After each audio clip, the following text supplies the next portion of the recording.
So which are more when we call die Ajakguong media production. So what I want attempt and call the body so what I'm yarba to your cola. So nearly can wake Bagja die will allow. And then question called Biran Tien, you didn't chow, will he teach missing the galpin, so who will allow.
bang pet.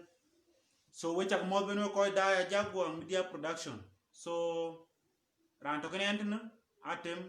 Chol-Agutyar inki kya ping ning first class song.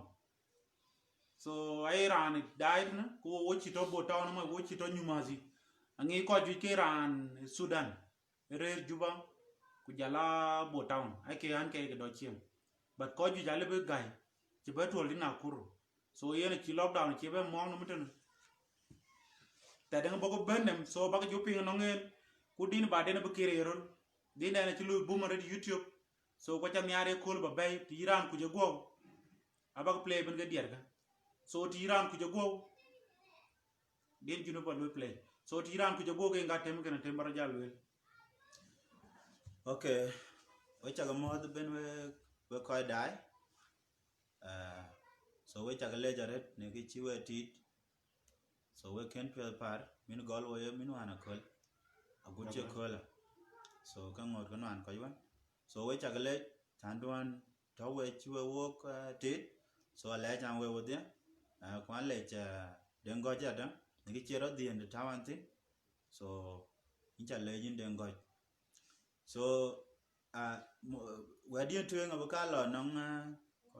non koi die because everyone can it's 2020 can everyone raja red chram pyotin non koi chin koi can get in jal and non koi nanga can gum ke ne gan can talk a good thing so ke koi ka so ya lele duat go pyo kunyale jabe nyale jada yang ikalo irona pinyum. So ya lwel mugo pya kuta ku ngal twen pinya bidigale na ta ko so we you have a Facebook message from Con Daniel Kerr. We chaka mo de so amrin ga bagalwel ani cha Atem Chol-Agutyar so an mo nda Twic ko an wen nyan un cheren ayu al matondit ku panade ni ware dan abe ya be pana lew Panade no kukar abeya kongor padol ku panade ni mama ya dang abeya ayu altan pan kwer so yene kero andi kena ben ene yana lewe so we chaka mo ben So we ko die na temken ci rolwel so ko jamor wala to interview da ning song do nyaati mane we lel song jinup so ka ba play ten abak ya play ban so ko nan question te bak tien so ina tem ko ju ja dier ko ping min don timan ran timan yana ni jolo pe we Facebook kada YouTube kay ki dero ci dier ko play so ko ya tem ran to no ko man to ina kuru so wan lai ping go nyar bay bay ko bitingo chan ko je en ka dier gen ping man kwa ku ke gu kwa ku ke rol to ke di so bajal we la yi gol kendu gol to kam so gu timan. Okay, tabale yinde ngoch so kendi 2015 so ka chanyar chan badi chao Arabic because time ti ko da nagro tare inga time on chine ka ge Juba so gwadina Arabic go chao golel ka baler studio so 2015 inga chan din Arabic ina chana gur so salam alaikum we jeji chap so ina chana na gur and then a chugur kulebe kutena kan we kwanchok anyi be jala bo town a chin studio to tin and then jarer 2016 2015 16 17 na 2018 yen ga chin studio yen ga chin lara bo town and then yen ga chanan dini jam pan jongle pan yen koy log by dietin or yen ke pan yen koy release dietin yen ke ruan chanan ket gol kan 2018 so ku bayan diar kop be diar joy kop nyan ut paker ku joya yi Duk flower. no duk flower jabe loitan so ku joya dukurot palko ten kam go war so ku ja tong chu wen bai e ko nyai ku ko dira ye nyai so diar ga ago gor ke 2018 to 2019. So in the daman galan kendi kana, and then 2019 we move by Juba, from Juba to Nakuru. So in Karara and Tinman, we in time the another golket. So all about Joel Bendocha did Chakera on the 2015 can it's active. So 2018 in China and Java active cutting. A year we call die, Chakaping and Timagol Kinde 2015. So could you bear a negate chalky Merby, so you bear Merby 2019 2020. So yen kid you bear me like Quakui. Man, I can tell if your money in Kabeloy, but man, Kijamia and Galachi with dear ping. So we got you request no chatting. My chin about 2 weeks dear, but then after show. So if you are boker, didn't you go? Okay. Did you Yalil pan de jongule pan yen coil by the thin, a pan the garantin. Kennedy to Malung and Laguna Sanyon Garanganyel, where music a jongle. Create Benayo Panbor, one on Galam, Punalinda, Tokoa, do contem buku bang correal, Kia correal, a Chenija tea, in the alley, in a bay and walk, in a bee one yang or pan de jongule, a pan yen a coil by the tin, a pan the other garantin. Kennedy to Malung and Laguna Sanyon Garanganyet. Senga din to Engan, Puladinda. Jengbo retok, Irana wateki jengbo retok, Palgatekton, Kamka warqua, Yugulu etok way meal, Kabai Wodhia, Garanga dicken by Lew, Tien Jeng Teltok, Palgijam, Coiliap, Jongule, I chill levia by, Kachene Dugutu, Kugo, Patot, Waitok, by Cholbor, Jengbo retok. So in a cat into Engan, Ladin where milk panda. Koi ke jongule tingurut mat kuwachin panda garia kerja benet tong ni jam bu koi nyuj ping kulwel ka wej koi pal kunang darut kunyai kutong beliu ni jongule tong juwan nambai koi diai tong juwan nambai ring ti nyai ku ke kai mai da bai tong juwan nambai koi di nyai tong juwan nambai ring ti nyai ku ke kai mai da bai koi ke jongule du ku panda du chen Takudama na wan kumdeng malwal bai launam echen tui ku gok potoy ku gol ku nyarweng ku yango chagaj mane kemenerot pal gudal rot mat wochin ku jur ku bai pandane jongule tong ju wenam bai e koy dir nyai tong ju wenam bai rin ti nyai ku ke kai me de bai lodinde Nyana would bakeri, take do a chigged be Yana bang, a light do a chigged, under cam, Maria Dien Chigiri at Chigang are all. Kuber chicka chiching a lamet kay, Modian Chigiri and the bungarum joe. Maria Kena Padi da Bora, Yan Chiduing. Yana would bakeri, take do a chigged be Yana bang, a light do a chigged, under cam, in yating chariel, no coy do ye. Yan Piet, Ilaria Riao, Jerusalem, Pan Piet, and a pie wako, the Chani intact. A yin, in any anum to wait, and now Koi rock, I chinin, Nakeda with the Lewin, Yana would bakir, it's a good head, be Yana Ban, a lay deutsche head, under cam,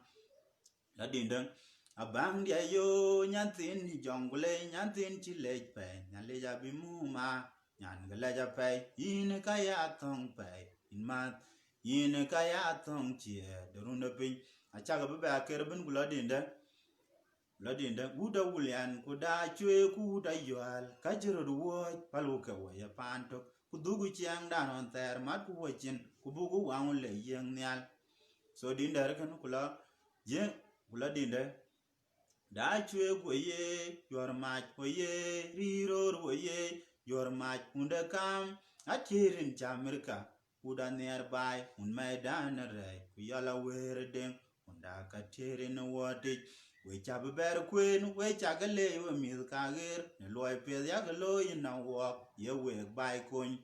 Undakam at on a witching, yagging teeth, da chue woye, your match woye, riro woye. your match unde kam atirin Jamirka uda nearby un maidan red yala werding ogulwelum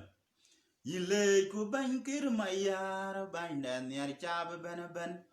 negichin dorgam when weda mat kwan wan che piodria we chuka lor bang nyu bai e pandon junuba chak bai na riaki junuba chak bai na nom lawi junuba chenang ayo wa met piot panda chenang dor junub Sudan a chenang dor junub Sudan a chenang dor palgatong junubin muchakil mindu faida fi junub Sudan muchakil e koitul we yagale banga kuma che dor bai panda junubin pelguru da we paluka ter churur paluka wan churur kugam gudor min jedit nena sawa kula na junubin gam gudor na wopiot bunim lao junub Sudan achenang dor junub Sudan achenang dor palgatong junubin mushakil man du dor bay pandang barangazan gaisip e pani yi salvakir kudeng wol cheng piedon kungi loy ayen bai wele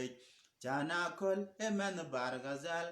ban bol tiare men bargazal ban mangar bong cheng piedo jenga cha jal yo ne goliar panaliap on chene pandaria wogo wolor ne pion piet cheni tiel cheng piedon ye we yin tin ni jeran we chale ten cheng piedo kan we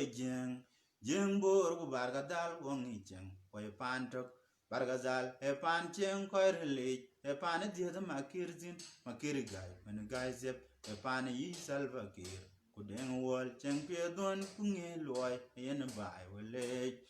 so ku jadi ar juy kop jadi no 2015 lela salam alaikum ya jeji chap salam alaikum ya junum na adona belena ya junubin adona belena debatana kulana sawa adona belena ya junubin adona belena debatana ya jamana mushakil mindu faida ya jama gibiliya mindu faida fil musakbel adona belena ya junubin adona belena debatana kulana sawa shukron salfakir shukron yarena shukron jemezwane shukron kolmanyangjuk shukron folmalung shukron jeji chap shukron jejaspiale kan maitu kuriyade kan mabeji fi junumna adona belena yal junubin adona belena debatana kulana sawa adona belena yal junubin adona belena debatana kulana sawa abalwela abangdia nyantin chile abangdia nyantin chile mama abangdia nyantin chile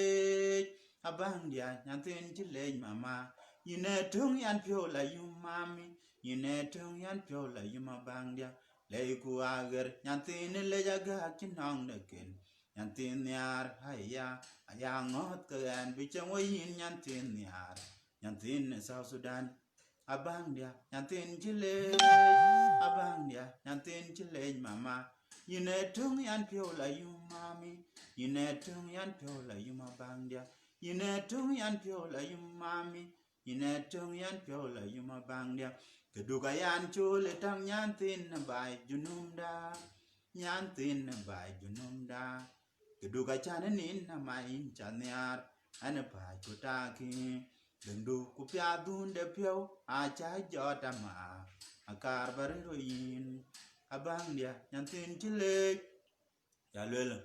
undang ilung unkumarang de kame wachit ariar beg banyadiar kusilba wachit Israel wachit akol manchira de ger padura kumtun ni loy waniarot yananiar baiwa wangi jeng wet kajang waniarunda dajwek wachena ter na kam gadian undan nongwan unda e jamatup achene jato tor wer wachira kol manchira de ger padura kumtul ni loy oni arot na nera bawa naja bena kuru ja lela junub Sudan unity am na in chugupal te chokin wang naurun kayin chukupal junub Sudan yin tiam da in chukupal te chokin wang naurun kayin chukupal jeng da ben yugo madatok bargazal ku jeng bor wa padang madwojin wa kay men nga bay junum da yiran to bay kuran torur mugu pyo mung midku abuto yang che watyairur nyale che dai naran ma manran chol na ngong nyen ruari tiang abar ku men abar kuran che loy angong nyin nyale ni junub Sudan weli pyo bay dor bugu du panda ku yile yiran to bay kuran torur mugu pyo mung midku abuto yang che watyairur nyale che dai naran ma manran chol na ngong nyen ruari tiang abar ku men abar kuran che loy angong nyin nyale ni junub Sudan weli pyo bay dor bugu du panda ku yile yugun nyale ti chakol ku wer kirije ben enangaker abedin ko ya chadung nyale du pyo pal yugun nyale ti chakol ku wer kirije ben enangaker abedin ko kongor ye na wel kod pa wel ye na wel na roki taring ba ye ben e gol kongor ye na wel taring ba ye ben e gol kongor ye na yen ya pas glass awar gor una jang duot ranchi kongor we ye tem che wena mabiora tem ku wena nyale nyirga unu pa biej pas glass ateki meda ye diet ke chen ke nyi nyirga pa biej chang pet achendari ya bai eriu ku ngechang kuner ku don kam kon nyirga unu pa biej pas glass ateki meda ye diet ke chen ke nyi ujol pyo nyirga pa biej ke pyo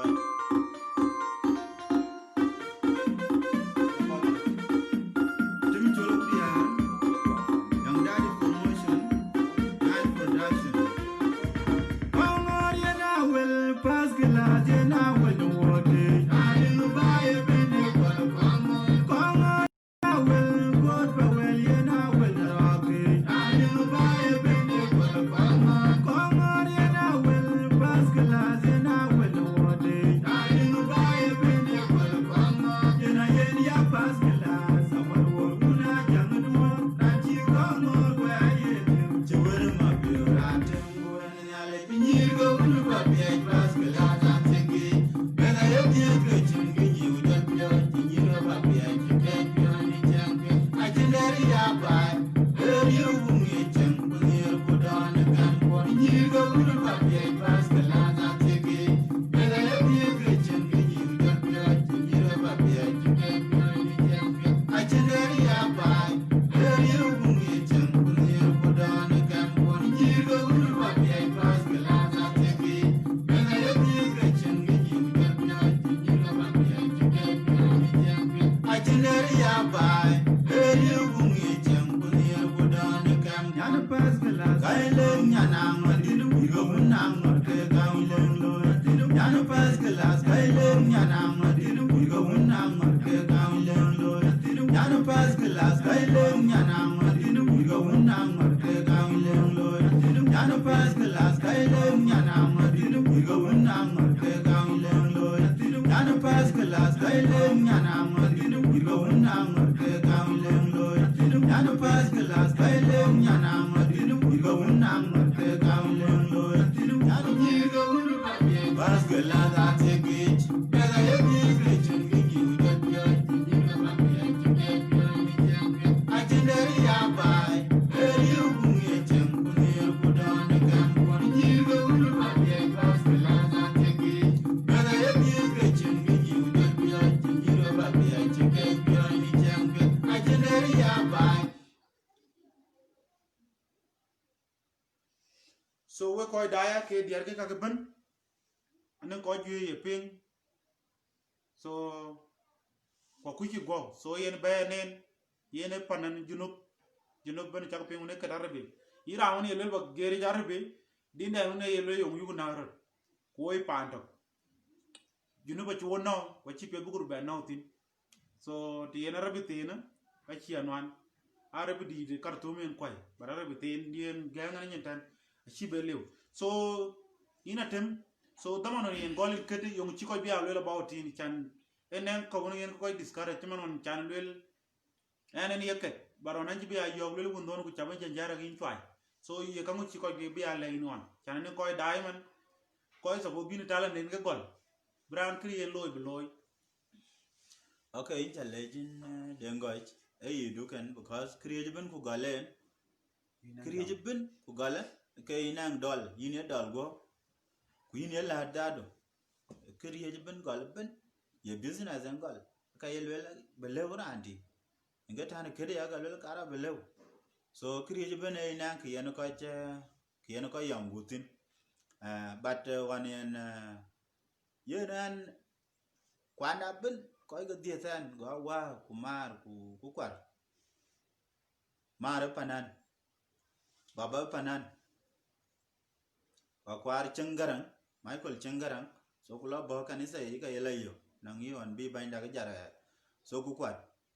so panan so ke ga ko ga bayan ga tin ka ga so na lore ya dang alba jo gwa nya chiman padoliti pamya ko ko duni jaw dia so di ngide ngata tin e panan na bare panade no war na be inga taw yukul bam tin ya dan wani gaw ye mawandi so an bobai dina ko ike so now on galan kindi my first song akar kan nongo chi 9 years nka galan di chakon ka kor so gonge yen ran kan anong to lay tin so bay dit be ga kor ya di ker ya la waruti ange lele ye wunu ngobi meta wati so gorani choy kur de ngule gole ngule lele chagwar ay ran jagale ka bati so and then to one chabe yen chan an ru war ko run kanong chi 9 years good bala 10 kay war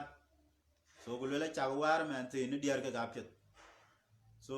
naje ben kichi 2014 yen ka chana chagol diar kanisa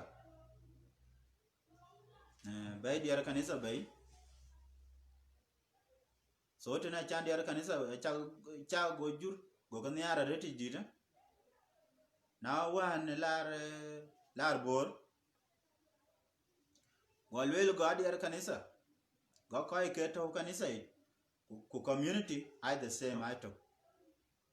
ganga loika so ambe ko jaba ke wer so nangan ke pe chini ale yanan chaman chene yanan chan baya ket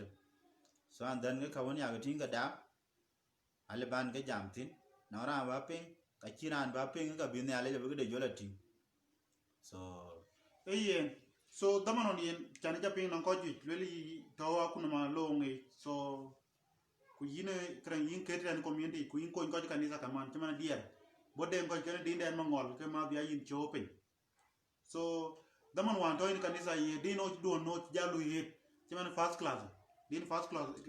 first class man akiran ben so ma chen in comment kuna ko en gapin ko chen ko loyan tin ke dien bayan in batol okay my first song can I say or din chulu het din lela ne ale ja chepinam ne ar kutui wa yechu buwa wera bay nong jang rai ne ale no rin chule ne gi chin wa toi wan tong dun che wa long wa ko chang tiam nam yugur ne ar yugu changa wari urut yugur ne ar chaman chen go na bible ni ren ke ki ne dundare tiam echi ye julele ya karonyar yukoronyar be ye juwanglom te chin wanier ka wa belwa we agenda wa koin ebuke te kalong chekelwel wa ko changtiam nam yukoronyar yugu changa wari urut yukoronyar chaman chene go na bible ni rien ke ki ene dundara itiam yukoronyar chaman chen wanyar ye chuban ko wolom nyar man kui chimande yin guom ni chiang palgutiel eloy abetua udhier wadam wa ko chang tiam nam yuguran nyar yugu changa wari urut yuguran nyar chaman chene go na bible ni rien ke kiene dundare itiam yugu leptit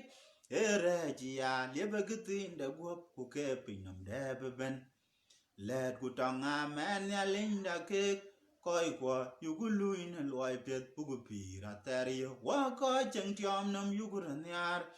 yugu changa wari urut yuguran yar chaman chena go na bible ni rien ke kiyena dundere tiam kresanoi palgu ke de ko aye ye chuman yugu koi dor biye chuo nyoy ni chwen da un mya ku jol kurer ga wala pyo yumater wa ko cheng tiom nam yuguran yar yugu changa wari urut yuguran yar chaman chena go na bible ni rien ke dere jam yugule yen nyang der yen ke wa cha lao edi chugu mam ne pinyenam ka wa yang duriet ke en yen cho yen bo yen ke to wa lo wa ko chang tiam nam yuguran yar yugu chang wari urut kete ni matira da ku diara to diara ju jare ko so we ko dai ki ya na miar ba ko ja bay ci man yedi ni man tena a chat ko e bobi to kam 215 so na non ci wo di er jowli ji ki ci 2017 pen 1 so ka kuma ke zone 4 ni dir wo ko tin ko men ndinde ko re wo yen aman tin je en ker so ko jangi men ndinde so yen krnya yen kan nya ba ko ja bay ci man rander loy ko piede so rander loy ko piede yele ko kuy koy so ga kene pia bugru da leje daman tin to wo pin nam before ken wo jal so matira do ne pia ba kar wo diar kanisa ke diak diar ko sanoi leiko ne linda tie so edin dia na baker balor ku ban ker sanoi yechu achen dia wa ang ni ekola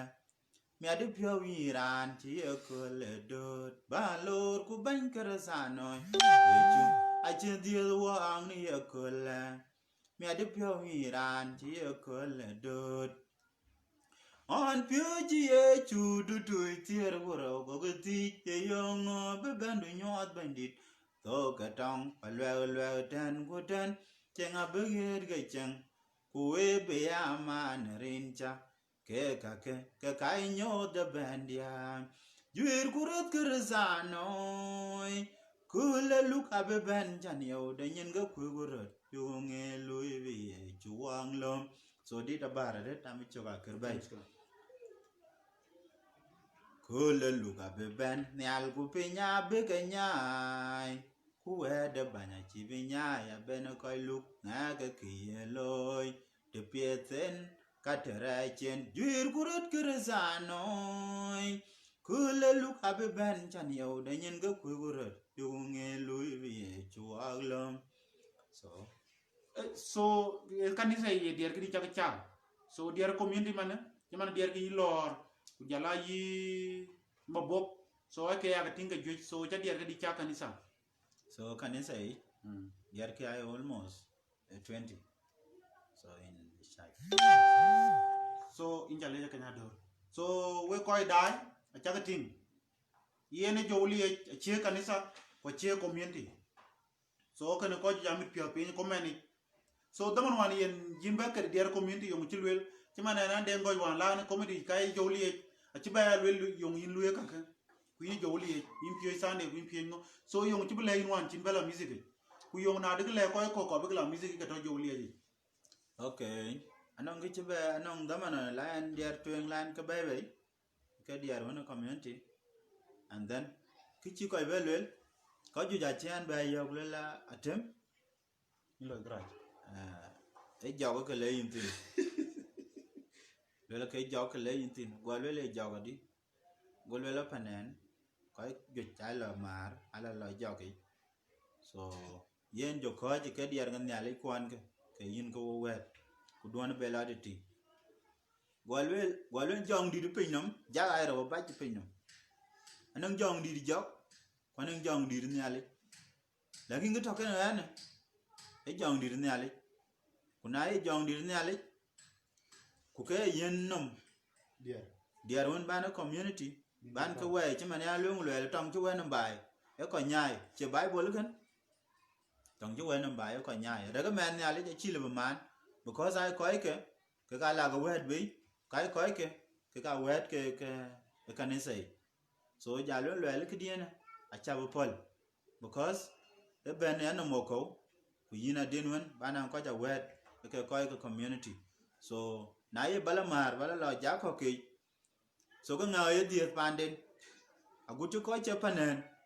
ai lo wo ja ke che panen jalo ga che ket yen lo wo ja so pion chia diet panda ko mi ga ko ku ja ko ru ai ken an ku kwanda so chi le ban ja lo ka ka loy so and then an ken ba ping welken so kula twen wen ket so on chana ting kan yar ko jaret ti man diar on chak ba be ko ji ja chan ba yo le lam mautin so du ke diar wen te ko chi ku diar wen be ko yen ma chakel so and then yena ka chan ba mautin ku cha ping ke wel ga ko wan wan chi ga tinga chak diar pet and then a chan be yo le la yini chu le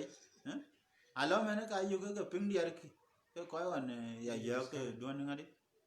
don ket so a che ga ben yar ken so ke ba le ko to pe ni ke panan ki ye loy bin ye ni go tan yan whether ye ga pet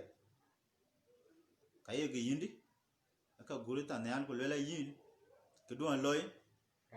raja ret lakini a chamotin ki chamotin yen ga yini ke pet yotin ku ke chamotin yen ina tie yen yini nan yo lakini a chalo ko pian ka wel ka ko ga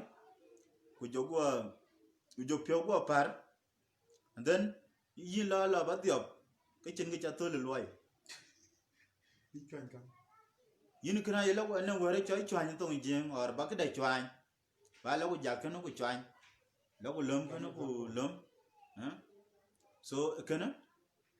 wore to jeng ato so na ba ya ping ka ko ku pal ke duoni chata ka baloy and then ke yin ran ken yin ka ngai ga chwan so ke choi chwan a chi pet chan ba ke da chwan yin tiop lo ba nom wer ki ke lo ku chwan ken yin le ba lo ku loy gut lo ku we che choki ku jo go nyang pin ki ken cho ka na ke pin ke ngo ki cha loy ran de da do yu no ku wen ku le cái đằng lối le tối bây giờ được ngã đi rồi ku ka ken won wa na ke lối lo betul amya cái yom lo ben cái gon chanta gon ken bu yom go ay le ay amya cái je pin ku na ju gon ku chu bu ku jo ku duan ka pet so ke le ba le ko be ben ya lo ra ne cái dan chita pi de ke ya loy kri je ben a cha ka ban bai ku cha loy ku loy kim ku loy ngo ka ngot ke loy la banya chi ngati because ko when kan dictate al aju community ben na ngira ra ko na ngira an pet ku ka na ngi ko na ngi de ku ka na ngi chwe a chin community chin chwe de ko chin community chin ja deng de ko chin community chin ira na ko no ko chin community chin ira non ran pet ran adang ko ai ku to ko community inga ye choy community ran pye wona abe ko chin pye abe ga ya join abe de ga bi jam abe rande so ka to in the community so ya lein wan man na ngu do loy ke ye ngi tama betotin yimitem ran don te kan yin or bi tem tindu or bi tem mandu or bi tem madu ka ke bene chini de yetem la bende pay nang do loy ke yin tem ra re kan yin nga tem yin ku ka ke de ay ga tiam de chini pyorit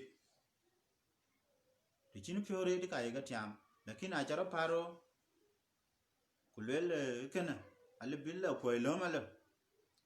so jenga ibele nya de chini ke pet chini bela loy ku to goli nen achirani le la bra le no ranti so kri bene dire yo gol go kor achima na ko ba ya tajir ke yin lo ye gol baba tal to ba wa bo ga we ya ye mi ati chi ba tol garo wa cha ba wa ay mi ka cha ngwan chi ya di ku kula ngoli nen non ko che ya lungu le kara biga ya wo ji ka kan ye be tapin ora mu go sai na ja pyo para tan kelon do chiri ya ku do ni chata ku jogwala re gi chinam loy so we panan to pin ku ye kendu ye gol or ne rande loy de lo chiman to den goy so ko mo twen so na ne rani yo ku do na raj ye ko ga chele community nai you know loy bena yen kaktin ku ke loy enan koy woni man ku koy man dadu ka yin gi pyo jo del ku ri du pyo a chan bag da wan ye lwel ba guti so we panan bonyan la ga twen loy dun ku wel rani to wotok yen ke po ga ngo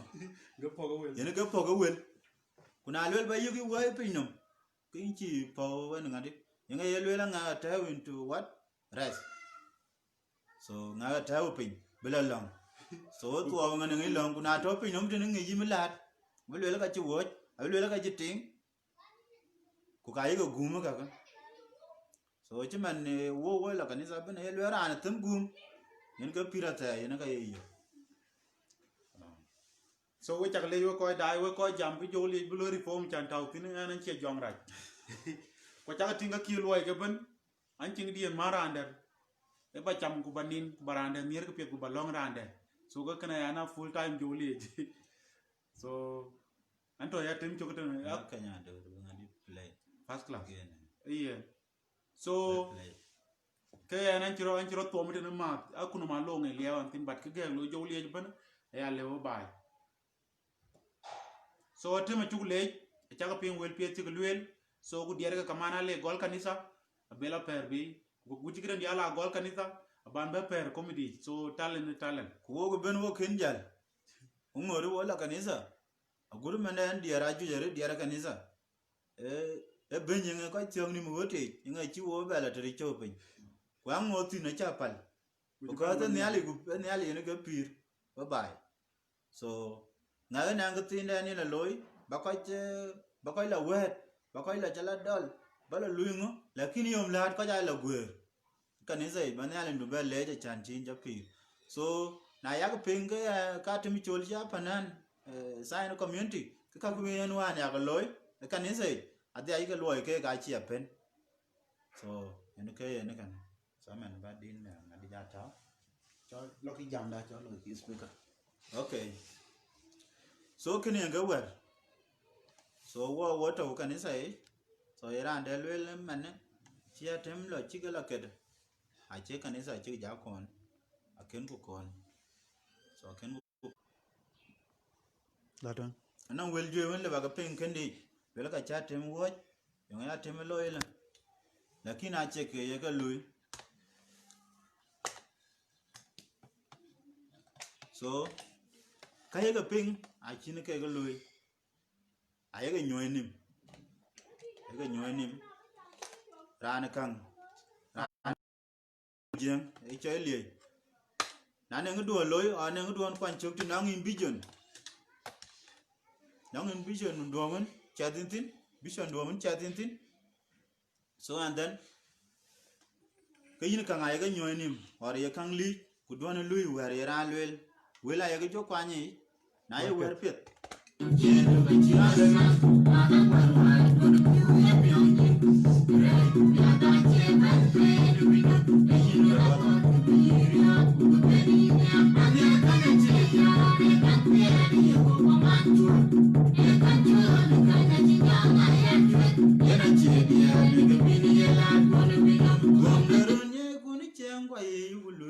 so din ja taw tan we bai e din wen ay lwel din first class so kanya doro ko bolok jël yow to tan din ci chaat ne din bi ko ngo di run so din kan gi kana ay nan de ngo jan to kan grande nga to kan grande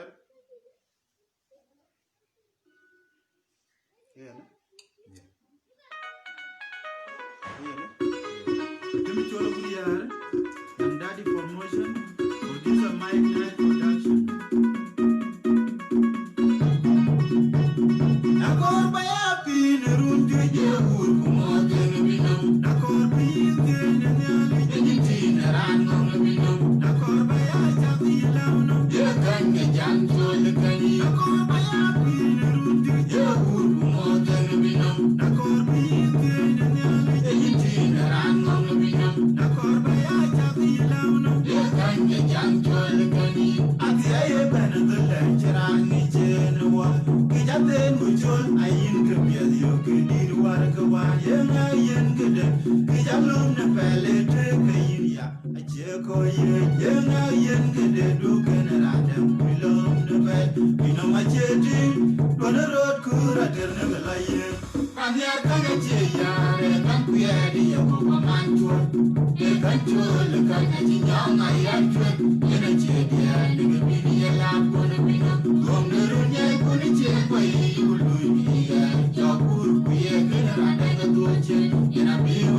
So din kan you jang ping dan chin dir kin cha tem. So kun ye lul wo wet che ga deal e wait and don't think. So ina tempo kera pieda din ne an chiram ben to nine go kera chua go chiman kwan chiram ben one 2015 kwan kiram chua. Okay. So aba kerarur chana ne welwen chike ping kubajala jam chelwel. Na korba ya pi ne runju ye wur kumoteng na pinam. Na korba yin tie ne nyali tenyiti ne ran ngong na pinam. Na korba ya chat ki launum ye kan ga jang chol kanyi. You have 2 new WhatsApp messages. Chiran ngi chen wa. Ki chaten gu chol ayin ke pied yo ke dir war ka wan ye nga yen ke de. Ki chalum ne pele te ka yin ya. A che ko ye nga yen ke de du ken randang kuilum ne pel. Pino ma che ting do ne rod ku ra ter ne ka la ye. Ran yar kan che yar e kam kwe de ye ko man chor.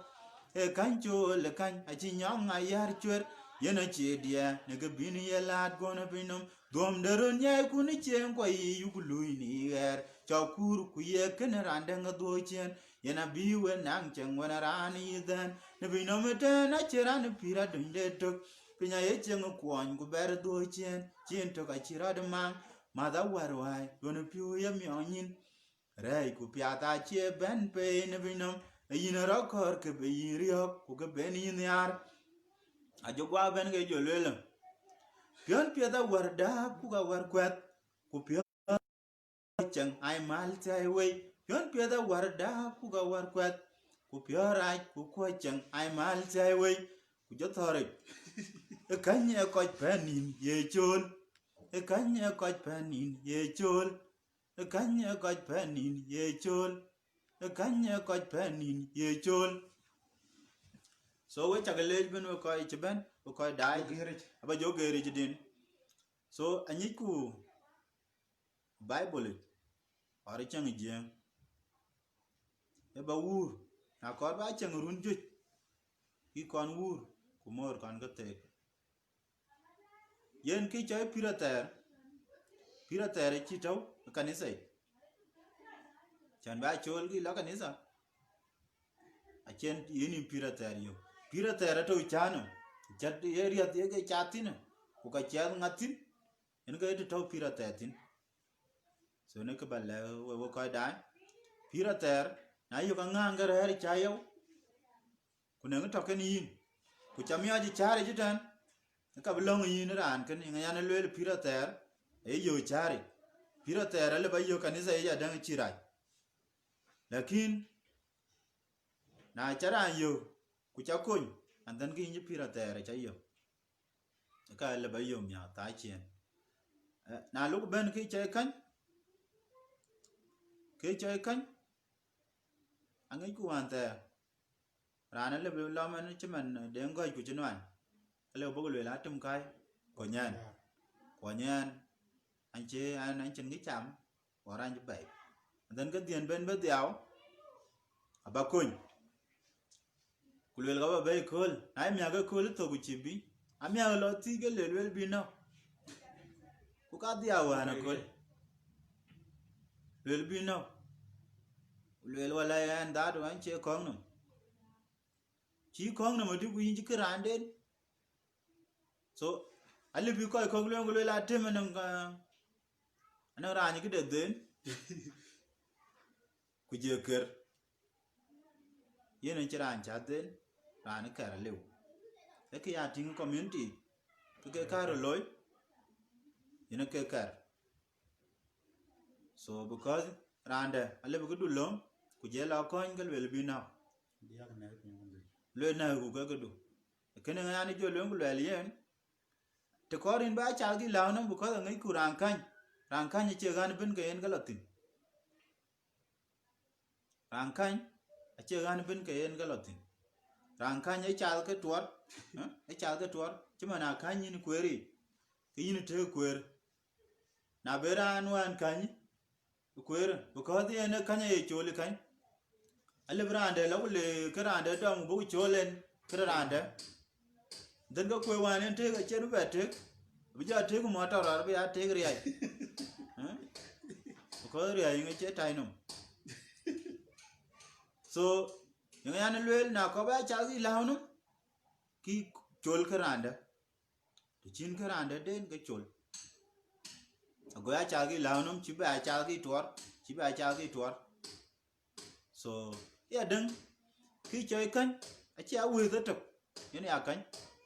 canh nhà gà cái giờ đấy đừng có cho lấy bà leo qua chứ mà nó qua nó col lạt cupel đừng có chỉ lạt đừng có cái ran cái nào cả nhìn qua đây đừng có nó coi con thì chỉ ran để lấy cái qua cái này nó apology dan cái ran cái nào cả nhìn nó cả nhìn mà lấy chan bala malay bagala chang so kan ke choy ware adam e kan to kini ran jol ko ye kan yen apology e kan ya kind number 2 man do ni ja diet akan ni adam because me e diet ku pyoje chiman chan le me de diet cái chin cái gì ku jo pyoi chiman chini nyir ka pabiai chini ka pyoi na kan man du diet ku pale chari bela be ka man kan ni na le ku woji kwer pi ka man kan yin ka chemo har ka yir ka kanyin na yan le man du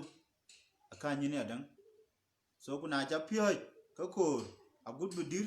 ku ngi dalu ne ka pi loitin and then cái man cái nào chả coin cái inje cái nhà chả chồn number 2 kan kind there number 3 so yin le bagadan chứ man tawo so cha lewen cái ran da ku to kan yin so ka do chen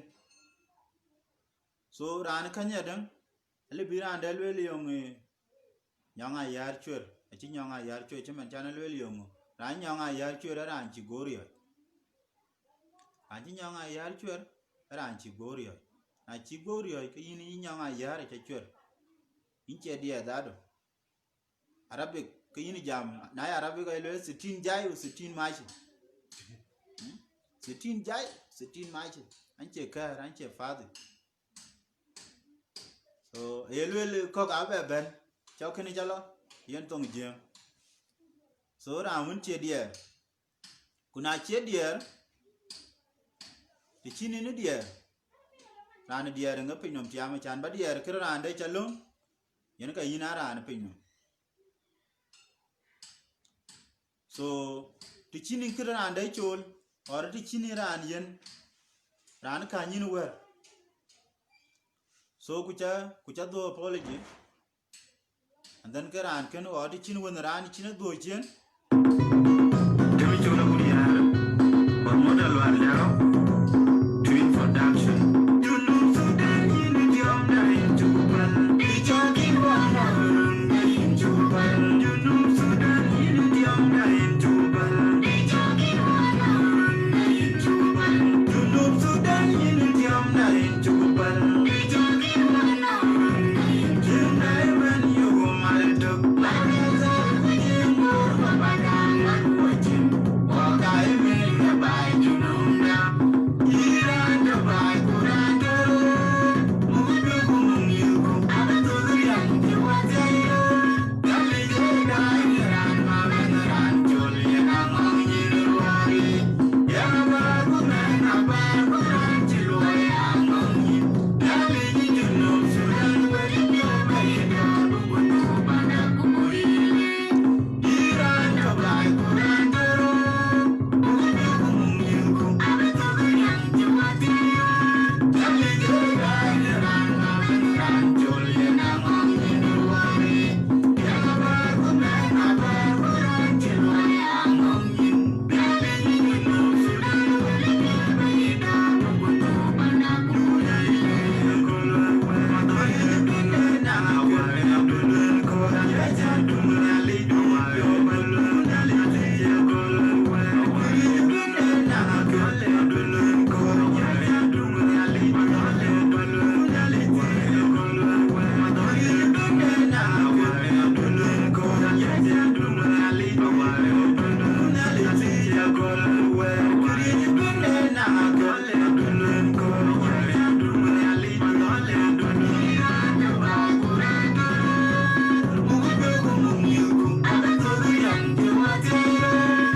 So we chukale we koi die.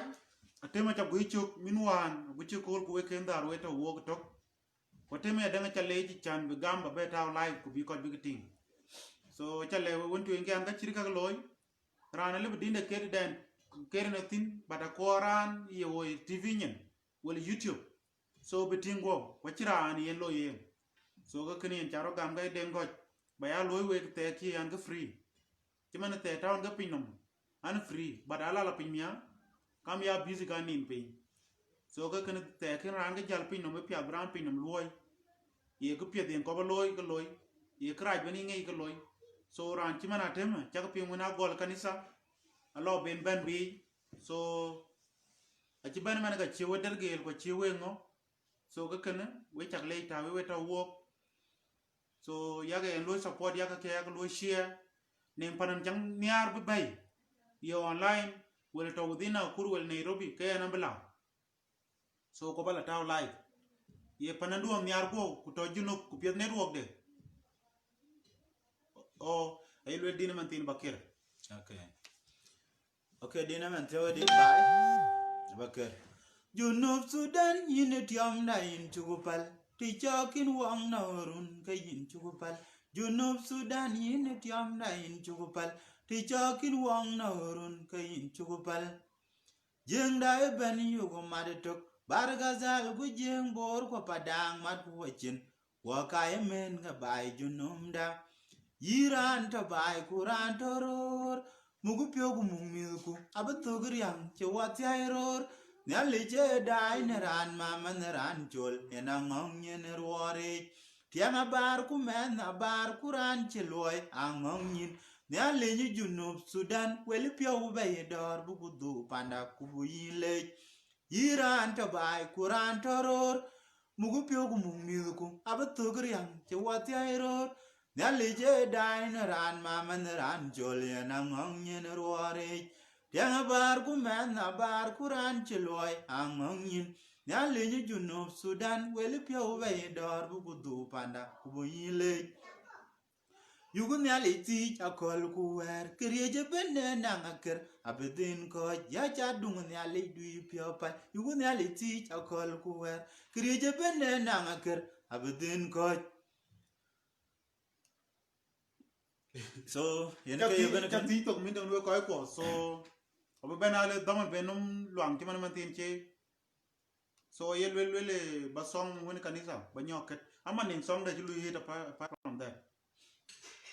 ke din ngi whether da luka mai muzika okay yen we chake bangadi yen diar aji ke bala wele yuan ai ke bala chopping ka kin don so anang din dang lwela on genere di ne pinye nom gona leja nom chit chol wende ku jong dit tike ye nga batwai ne pinye nom be pinom la war gogo lwel ye chuwe bande dor abla bere wan adem la nyai jal giting pandai chito tiam jal giting ria de wona nyale Iran ya gam chidinom ne ke choy gum ne tiama gerko we de chol nier yene choy to so din to kana so ku je adiar joy ko chimani yidiar ka yin masira le keresanoi leiku ne alinda tie ne ke cheno bein run jodi logo pya yum langu ne alinda buwayangor bugurun ba buku bedur wode keresanoi Leiku ni alinda tie ni gijerwo bein run jodi logo pyodium langu ni alinda wayangor bugurun ba bugu bedot dindagi runda pinye ben nyal wajer yo na dia de kerto duleng da we kwa aji diet be jor ben cha yu ku jadjairat kageke ajer nywan dia na matie rem nyal ko bio keto Kurur nyikang achidu edina dulwek edie pijuara ben chala bulayo hallelujah luya wanya linda negechin watway dulweng da way kwa where all will tear desire herodiel waye awabia du nija So, wachibe du nija yinche watway lo kenya do comment do japwe so because so iran chama gaye lo din don wen ko yi ti wen so ban lo repeatan so ko bu jato din kanisa okay Nyale ya chipinam nyar kutui wa yechu buwa wer bay nang jara nyale nang rierin chule negichin watwai wan tong dun chewalong woko chang jam nam yugura nyar yugu changa wari urat yugura nyar chaman chena go na bible nierien ge kiyene dundara itiam echi ye julel ye yakara nyar yugura nyar biye chuwang long Te chin wa nier ka wa belwa we jenda be wa coin e bu ke te ka lum che ke lel wa ko chang jam nam yugur nyar yugu chang ga war yurat yugur nyar che man che na go na bible nierien ge ke yen dundara jam yugur nyar che man che no nyar ye chu ban go lo Nyar man kui che man de yin gom ni chang I pal ku tiel he loye abetwa die wade wo ko chang tiam nom yugura nyar yugu chang wari urot yugura nyar che man che na lwe ne ba ne dundara tiam yugu leptit ere ji ya lebe gti de go ku ke pinam de pe ben let ku tanga man ya linda ke Koi kwa yugulu ina loy pet buku pira terio wako chang tiam nam yugura nyar yugu changa wari urat yugura nyar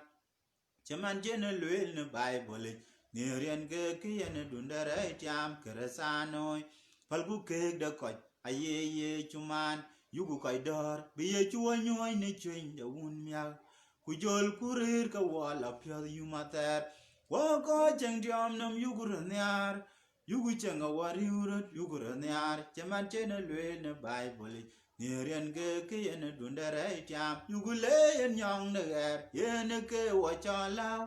edi chugumam ne penyenam ko wo yang durian ke enir yen cho yen bo yen ke reto wo lo wo ko chang tiam nam yugur nyar yugu chang wari urut yugur nyar cheman chene lwe ne bible Nirian ge ke yen dundere tiam tawdin. So first class song bataw.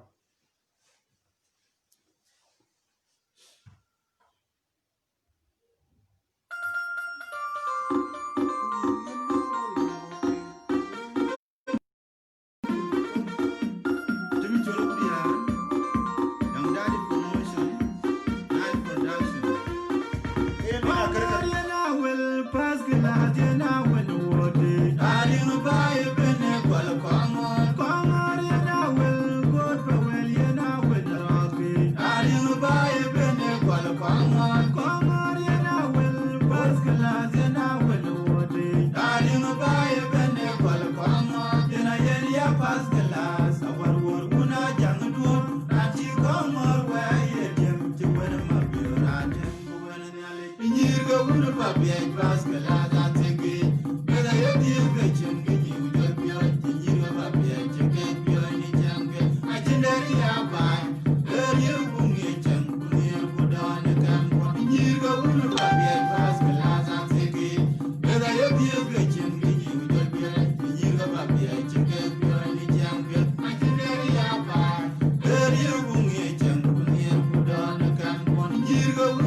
So Dinka ping na din nyir ga first class.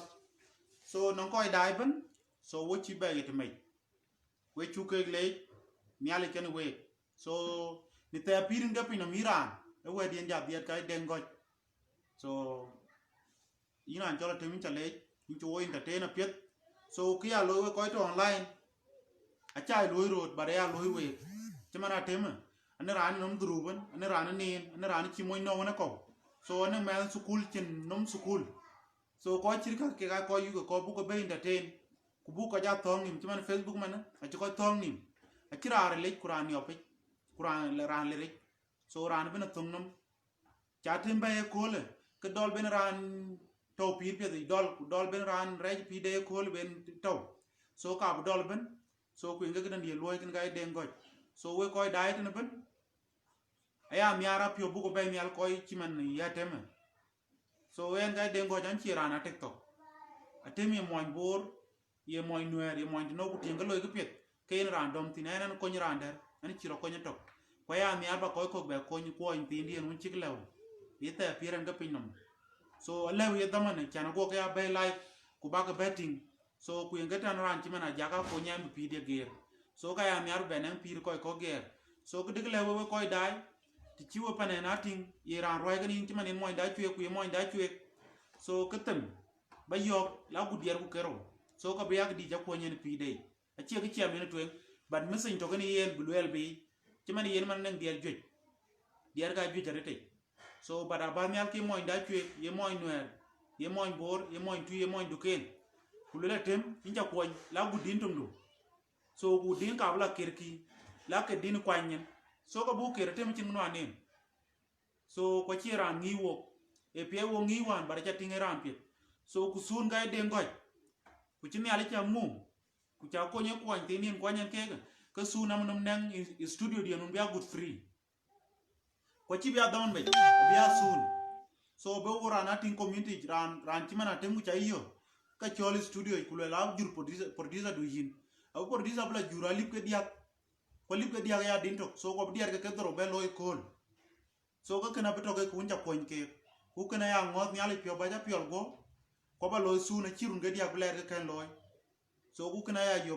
bi use ab be nyal tie ke ba gude studio di ni free ku ye producer ni ran jur ku bu bi ran dia ke dro bi ku dia ke dro abin ga million bala yo ko so ka kana ya yo ka cha kon ke ka ni ton we so kwani ke panen che panen ben ke rele baranen panen uni eting panen ngle wadil community panen ngi che panen area ko eting kor so tien ke duon jating ke ko bale panen ke dulwel komeni yo a che yo ke le de ngoy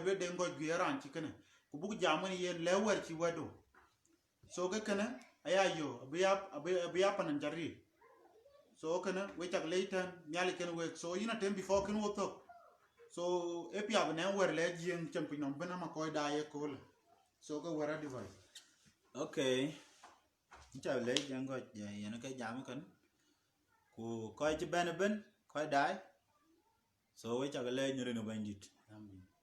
so với những cái đái pet ya lưỡi pin nó mới chia tiếng của cái coi đái thì nó bên này chia với cái đó với chào cái tiếng phiền bên anh bảo coi cái từ điác anh bảo cái tiếng phiền của đông từ đầu ti doron kana bito ga jipyo riya and then I am yati tade ka ti dorona pyo ba miar ku beti dieng be pyo riya because cool e ya cool nga amya ga ba ya cool nga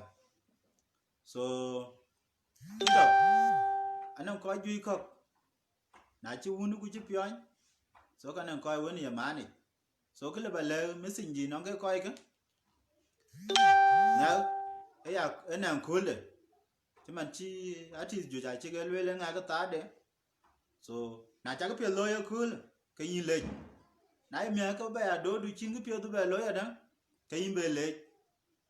so ko ja chi ke le ju kul to so na cha pe wa ya ye kul man cha na lwe le ba ko ko no ran de le ba din ma ne no nga kuran de nong din ya no nga nãy mình cái em về đi chào đã được đến đây với về cho mít phiếu ra then cái ya coi kịp bên nghe à nếu nó kia bên cái lối bên anh đang cầu vấn gì tâm tin cái lối bên giá mà chia liều chắc jam cho cái như là chuyên môn lần đủ so ya đừng ran nó ran để lấy phiếu anh cú ran cái này chỉ phiếu toàn là coi no ruộng hoàn ran ken ga ci galoy akaray ku bugu pionyi 2020 or bu ba pionyi 2021 ku kai kara ja ga ci galoy 2019 2020 so kito a ci bible wel ci man ko ju a ci ga ting bible ci man peter era nan ko ay ko no ret lakini awon ci pio be wel kule ku kwanye ju jok a ci ne ale ci be pal karay ke ku ka chiti aje lo yen be dong ani nyin ye chu yon chi ye chu jal pe no ku ga rani karai loy that is why an lwel rani karai loy ruon wan ku chi pe be loy ruon so ga ran kina thonga ni pita chi mani wo boga pita ye wo ka kwen man ke chi ka pe ga chi ga gor ku ka rani ko no so ke le ba lewe ti chi ran re ji ruon wan ku bo be pe loy ruon ka yo ku nyari nga yo wo pyal ben nga yo wo cha yi so ke ba lewe so we cha le je tan chi wo to tok ku mo ko tin anen panan cha be lai ka ya bun ka ya rande nga dan be le so ke ya ga polo so we cha le je ben bin cha le yin den go chan chen chu ba re to be dap so ye bia to dakana nyali ken we so cha le wan ye panan don kor chal ku cha pin tamal walen weli ne totin so ka bala gui ko bala bay ye mo ndi jam pe community ke ko jam wel gala twen so ku to de no ke le ba bay ye dai di jam ku anen ye bir ko so ke le ba bay ya bununu we ra pet welun ko chala twen so ke le ba bay create ban so ye ba loy kwane no studio de na kurul so ti ran ku chen so ku ni studio ja welen suna ba loy ko ya good free tin ban ka koñ ko be ale ng damande ci mana la jal mi apino kablu de ngoja ye kana ye loy on de ngoja ci kana ci koñ wo so ya so ina temo an bini junupa so yongu ye loy kanisa yi yongu ye long mu before ken wo to chana ne ko jwe biati ba den. Okay, one by 2019 ana kamuk yun center fall paraj manor in tabor ana e bany use so ani jogere 2020 ina jayan anjo nang pai ke da tamadan corona virus ko chawni wo tira ni bela kanisa ga pai ken ta jo loy ka ya ken bela to kanisa tin lakini wo long chi corona virus ko la ro te ku long chi pal nya ga long de dan to tin so magatin nga long de dan to tin